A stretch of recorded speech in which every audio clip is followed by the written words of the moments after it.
All right, let's see if I can do this a little quicker than last time. So we got the Catnip Cafe, Phantom Mist, the Copper Carnival, and white. And I made a little black swatch so we can see how pink the white is. Hopefully this swatch is dry before I get to it. But let's start with Catnip Cafe. This is just a plain green, no shimmer, but a deep, like velvety green. Very lovely. And these are calligraphy inks, so they're not supposed to act like watercolors, so I'm going to get some on the brush. They are not supposed to act like watercolors, but we're going to try and see how they act like watercolors. So I have a water here. This is not like coming from the brush. There's a watercolor, drop of water, not watercolor, drop of water in the box. Maybe too much water. Grab some ink and alright, we'll see how it goes. As it comes out. Well, that does do lovely things, I will say that. Okay. Next is Phantom Mist. This is supposed to be a gray gray ink with a green shimmer, green silver shimmer.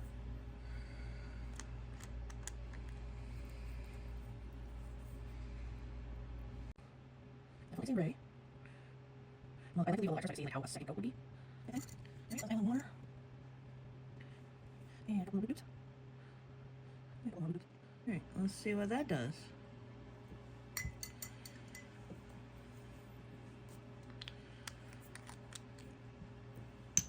Next is Copper Carnival, which this sinks fast.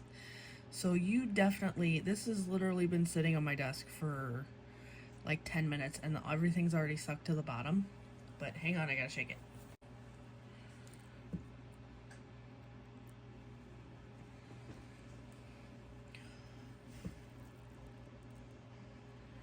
Alright, so let's get down into the actual ink here instead of bubbles.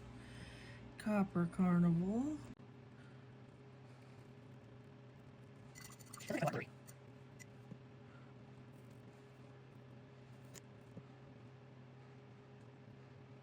Alright, let's see what that dries down to. And then just white.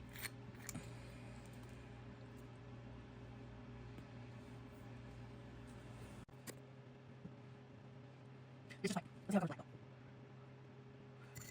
Alright, I'm gonna let these dry down and give it a few minutes. I'll be back to show you how they dry down and we'll go from there.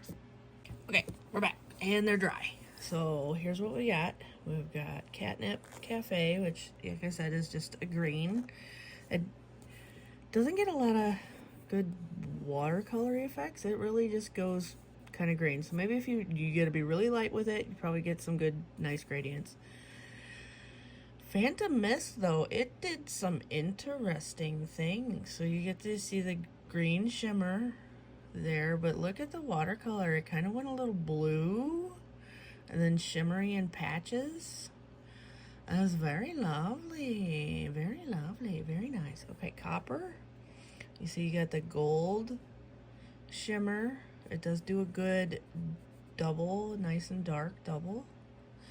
And then when you do the watercolor, it kind of does the same thing as Phantom. You just get that nice kind of shimmer where you laid it down at, because I always laid it down at the bottom and let it float up. I don't always, but that's what I did on these.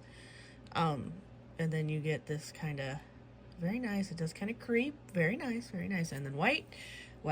On this one, I did go back and add a second